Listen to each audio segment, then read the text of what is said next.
Hola amigos, buenos días. Nuevamente con ustedes aquí, súper contenta. Además que ya les voy a contar por qué el mes de noviembre me fascina.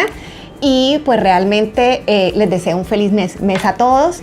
Quiero invitarlos a suscribirse a mi canal Vida Sana con Paula Andrea en YouTube y a activar la campanita para que reciban semana a semana estos videos. Les comentaba que pues el mes de noviembre me encanta, y aparte de que me encanta porque es mi cumpleaños, también me encanta porque resulta que el 14 de noviembre se celebra el Día Mundial de la Lucha contra la Diabetes. Y como ustedes saben, pues mi nombre es Paula Andrea Arce, soy médica diabetóloga y realmente la diabetes es una de las patologías con las que he aprendido muchísimo y con la que he tenido la oportunidad de compartir y ver cambios en los pacientes cuando realmente enfocan la enfermedad de una forma distinta. Y realmente, más que ver la diabetes como una enfermedad terrible que causa un montón de complicaciones, sería muy rico poderla asumir de una forma distinta y poderla ver más bien como una oportunidad que nos hace cambiar nuestra forma de vivir y asumir la enfermedad de una forma que podamos modificar nuestro estilo de vida y obviamente invertir todas las energías en controlarla y en poder gozar de una buena calidad de vida. Realmente no quiero dispersarme mucho en hablar propiamente de la enfermedad. Es importante que tengamos en cuenta que la diabetes es una enfermedad de una alta incidencia a nivel mundial y que en nuestro país, Nicaragua, pues realmente estamos hablando cerca del 12% de la población con diabetes. Quiere decir que de 100 personas, 12 tienen diabetes.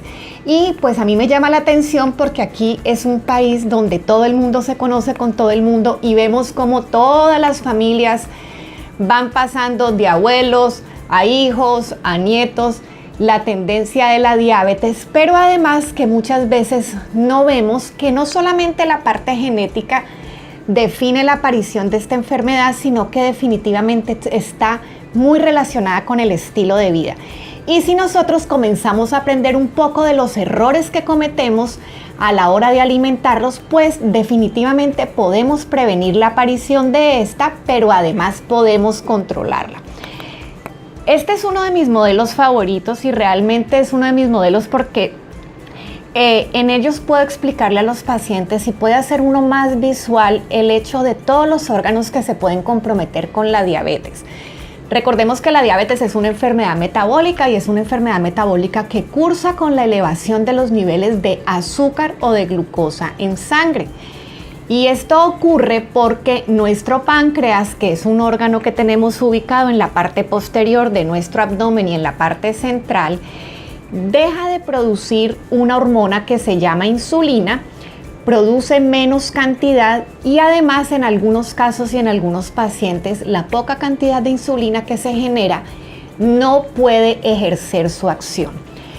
¿Cuál es la acción fundamental de la insulina? La insulina yo siempre la defino como una llave que llega a ciertos órganos y sobre todo a los músculos a abrir unas compuertas para que la glucosa o el azúcar que está en la sangre y que ha provenido de los alimentos pueda entrar a la célula y dentro de la célula se quema, genera energía y se utiliza para procesos vitales.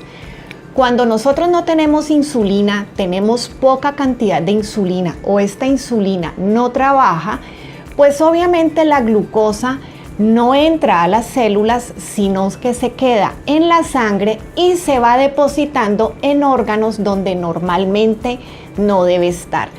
Y como es una sustancia que está fuera del equilibrio normal, comienza a hacer lesiones en diferentes tipos de órganos y vienen las complicaciones.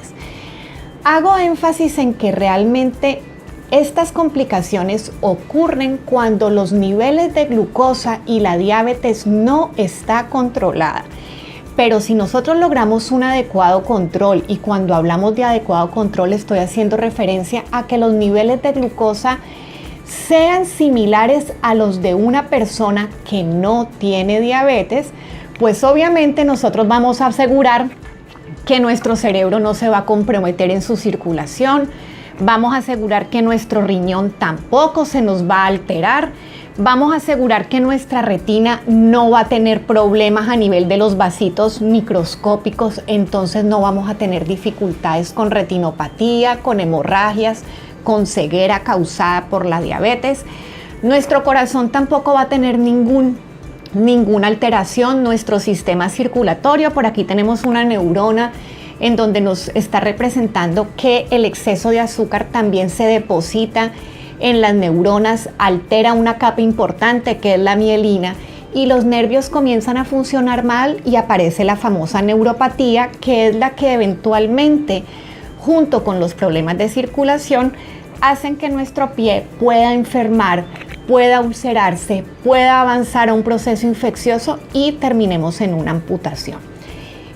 Si nosotros entendemos que cuando tenemos diabetes nuestro cuerpo ha perdido la capacidad de procesar los azúcares, pues es importante que nosotros logremos identificar qué hay que hacer para no colocarle más carga a nuestro cuerpo si hay una función que no está realizando bien.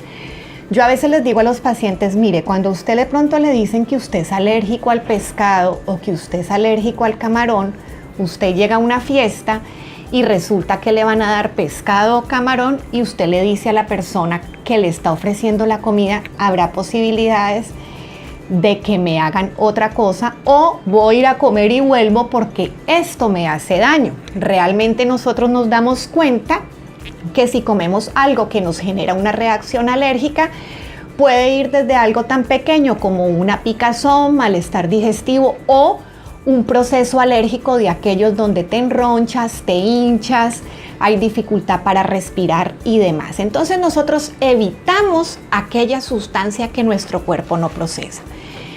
Pero con la diabetes pasa algo muy diferente y todavía encontramos personas diabéticas con niveles altos de glucosa, aplicándose insulina, tomando muchos medicamentos y de pronto la merienda de la tarde fue un queque o un pan con una gaseosa y seguimos cometiendo errores, dándole a nuestro cuerpo lo que él ha perdido la posibilidad de procesar. Yo normalmente como estrategia utilizo tratar de revisar cuáles son los errores más frecuentes de las personas que vienen a consultarme a la hora de alimentarse y que le pueden estar generando un descontrol o un mal control de la glucosa. Es importante que para que hablemos de un adecuado control nosotros sepamos que los niveles de glucosa tienen que estar en rangos prácticamente normales. Y aquí hago énfasis porque esos rangos normales se deben de verificar con pruebas de laboratorio o con el glucómetro. Hay tres pilares fundamentales para que la glucosa esté bien controlada y la diabetes esté bien controlada. El primero es seguir las indicaciones del médico, tomar los medicamentos con regularidad. El segundo es alimentarnos sanamente y darle a nuestro cuerpo lo que necesita. El tercero es incluir la parte de ejercicio y actividad física. Y a veces podríamos meter una cuarta pata que no es muy frecuentemente practicada por las personas y es el autocontrol usando glucómetro para poder conocer cómo andan mis niveles de azúcar. Esto es necesario porque el hecho de que uno se sienta bien no implica que el nivel de azúcar esté bien controlado. Se nos ha dicho que la diabetes descontrolada genera sed, pérdida de peso, hambre, mucha orinadera, pero estos síntomas aparecen cuando el nivel de azúcar está en 250 o más. Y por eso es necesario que nosotros tengamos un autocontrol de forma regular para poder establecer qué cambios hay que hacer.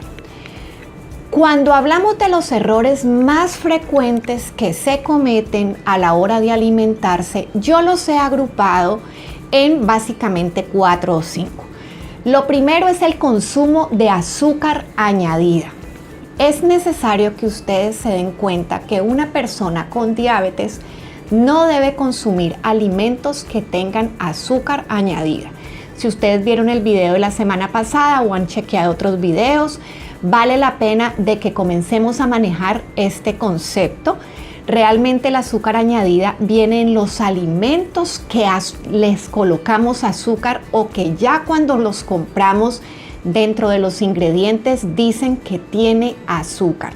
El azúcar añadida generalmente es el azúcar de mesa, pero también viene como jarabe de maíz, jarabe de remolacha, viene como melaza, viene como azúcar morena, viene como azúcar de caña y definitivamente cualquiera de estos endulzantes el cuerpo de una persona diabética no lo puede procesar porque a la hora de consumirlo estos niveles de azúcar se pasan bastante rápido a la sangre, generan un pico de glucosa o de azúcar en sangre alto y como les acabo de explicar, el páncreas no tiene la capacidad de producir la insulina necesaria para que esas glucosas entren a las células y sean utilizadas y quemadas, entonces esas glucosas se quedan flotando haciendo desastres en todos los órganos que acabamos de mencionar. Las personas con diabetes no deben consumir alimentos con azúcar añadida y este es uno de las grandes dificultades que tenemos en Nicaragua con las personas que tienen diabetes. Deben evitar el consumo de gaseosas, deben evitar el consumo de refrescos enlatados, procesados. De igual manera, deben evitar los frescos de la casa que vienen endulzados.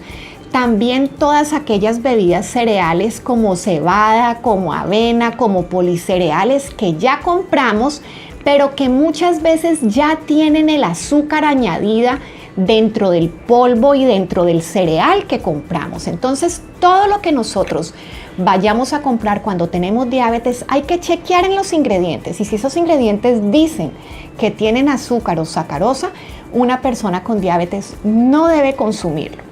Si nosotros vemos esto, pues con las bebidas de pronto uno asocia, ok, una gaseosa sí tiene azúcar, pero realmente también tenemos que tener en cuenta que el azúcar la colocamos en las cajetas, en las reposterías, en los pasteles, en los helados y todo este grupo de alimentos definitivamente tienen azúcar añadida y el azúcar añadida no debe estar presente en la alimentación de una persona con diabetes y de igual manera quienes no somos diabéticos ya saben que no debemos de consumir más de 25 o 30 gramos de azúcar añadido y para esto les recuerdo chequear las etiquetas, revisar los gramos de azúcar, dividirlos en 5 para saber cuántas cucharaditas vamos a ingerir y saber que cuando dividimos esos gramos en 5 tenemos las cucharaditas y no deben ser más de 5 a 6 al día. Entonces, ¿qué tenemos que tratar de consumir? Consumir más agua, consumir aguas saborizadas. Los invito a suscribirse al canal Vida Sana con Paula Andrea. Busquen en los videos de hidratación, en los videos de líquidos saludables que ya están montados en el canal para que ustedes tengan la oportunidad de revisar y ampliar otros temas o me mandan una notita y con mucho gusto estoy dispuesta a contestar las preguntas que ustedes tengan. Entonces, si nos tomamos un café, tratar de hacerlo simple, si tomar muchísima cantidad de agua con hojitas de cascaritas de limón, agua con rajitas de canela, agua con hierbabuena, pero realmente bebidas con azúcar añadida no se deben consumir. Vamos a tener un programa este mes acerca de los edulcorantes artificiales donde vamos a hacer una revisión realmente del uso de los productos light en las personas con diabetes más adelante. Otro error frecuente en Nicaragua es el consumo de las frutas. Si bien nosotros hablamos de que los carbohidratos son un alimento que nos proporciona energía, las frutas son un carbohidrato que aporta además vitaminas, que aporta minerales, que es muy saludable, pero las frutas deben consumirse al natural. Y es importante porque en nuestro país hay un alto consumo de frescos y de jugos de frutas. Y los frescos y jugos de frutas, aparte de que los endulzan muchas veces, así no los tomemos simples, tenemos que tener en cuenta que el fresco de fruta, la fruta aporta fructosa y muchas veces en fresco y en jugo la proporción que comemos es muchísima. Una persona con diabetes debe de consumir alrededor de 2 a 3 porciones de frutas en el día, y cuando hablamos de porciones hablamos de una pieza de manzana, de un banano nica pequeño o un banano de los de importación. Hay que partirlo a la mitad. Podemos comernos una naranja, una mandarina, media guayaba de las grandotas, pero si es de la pequeña podemos comer una guayaba entera. Las frutas más dulces como las uvas hay que preferir las verdes. Si nos comemos de las verdes van a ser la porción alrededor de unas 12 a 15. Si nos comemos de las rojas, que son un poco más dulces, tenemos que comer menos. Papaya, melón, sandía y piña, la cantidad es de una taza. Ya hemos hablado de la importancia de chequear las proporciones y de utilizar las medidas. ¿Por qué? Porque no es lo mismo que yo me coma una mandarina que me coma 12 mandarinas. Si mi cuerpo no está preparado para procesar grandes cantidades de azúcar, pues no puedo coger todas las frutas y darlas en un solo momento. Hay que tener mucho cuidado con las frutas que son muy dulces, como el níspero, porque cuando aquí hay temporada de níspero, las personas se sientan a ver televisión con 4 y 5 nísperos, y realmente el níspero es muy dulce.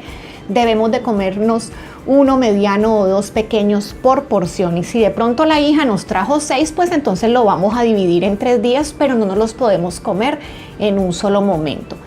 De zapote la porción es media, porque también es una fruta muy dulce, y de esta manera nosotros tenemos que tener en cuenta que las frutas las podemos utilizar bien sea como meriendas, bien sea como mata antojo de postre, porque la fruta es dulce. Entonces eventualmente si tenemos ganitas de un dulce, pues entonces podríamos incluir una fruta.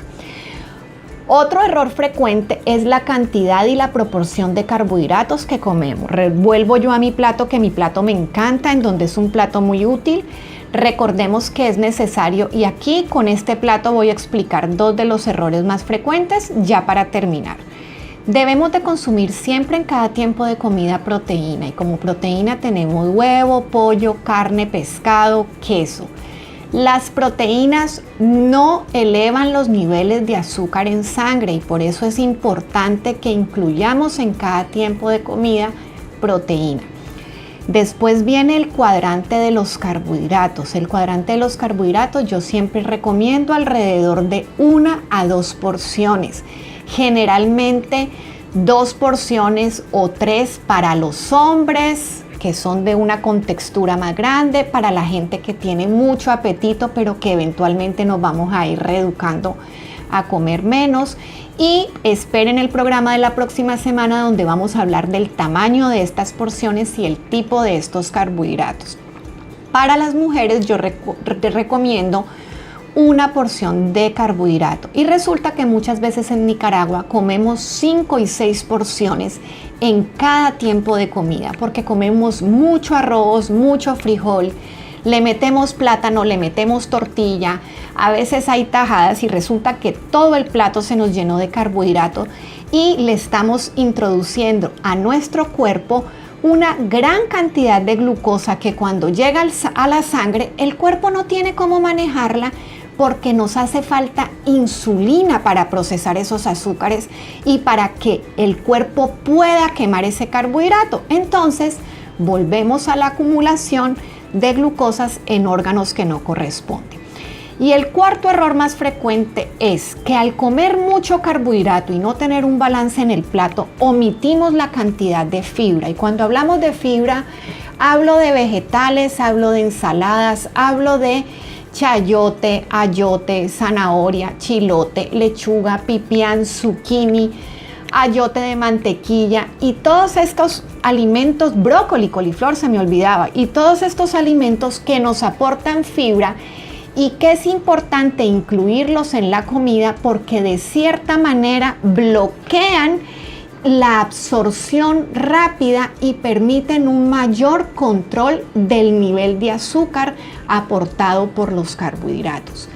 Si usted o algún familiar tienen diabetes, invítelo a revisar cómo está el consumo de azúcar añadido, cómo está su consumo de frutas, cómo es la proporción de carbohidratos en el plato, y si tiene suficiente cantidad de fibra. Estos aspectos son muy importantes y cuando nosotros logramos identificar que tenemos dificultades, va a ser más fácil hacer cambios para facilitar un buen control. Para las personas con diabetes también es bien importante tener orden a la hora de comer y es sumamente necesario hacer un desayuno, un almuerzo, una cena y tener 2 meriendas intermedias. Estas 2 meriendas van a facilitar que tengamos menos hambre, que nuestro metabolismo funcione muchísimo mejor y sobre todo evitar el proceso a muchas veces de hipoglicemia, que son bajones de azúcar, y esta es la razón por la cual el orden es importante. Todas las enfermedades, de cierta manera, la alimentación tiene una influencia que es bien definitiva, pero la diabetes creo yo que la saca del estadio. En la diabetes, comprometerse con tener un estilo de vida saludable, comprometerse con alimentarse sano. No hablemos de dieta, perdón. Ustedes saben que muchas veces encuentran en mis videos que yo no creo en las dietas. Realmente creo en tener la conciencia de proporcionarle a mi cuerpo, porque lo quiero, porque soy responsable, los alimentos que necesita para poder funcionar adecuadamente y para poder disfrutar de un equilibrio que finalmente se va a traducir en una adecuada calidad de vida y en una vida tranquila, feliz, en donde no vivamos para una enfermedad, sino que aprovechemos la diabetes para tener una vida más saludable, una vida más responsable y una vida de autocuidado que diariamente nos va a permitir disfrutar de todas las cosas que tenemos alrededor. Espero que este tema les haya gustado. La próxima semana vamos a seguir hablando sobre los carbohidratos, sobre el índice glicémico, sobre aspectos que van a ser necesarios para controlar su diabetes. Y obviamente, si les gustó este video, denle like, suscríbanse al canal Vida Sana con Paula Andrea en YouTube, también activen la campanita, compártanlo con las personas que les pueda servir y nos vemos la próxima semana. Bye.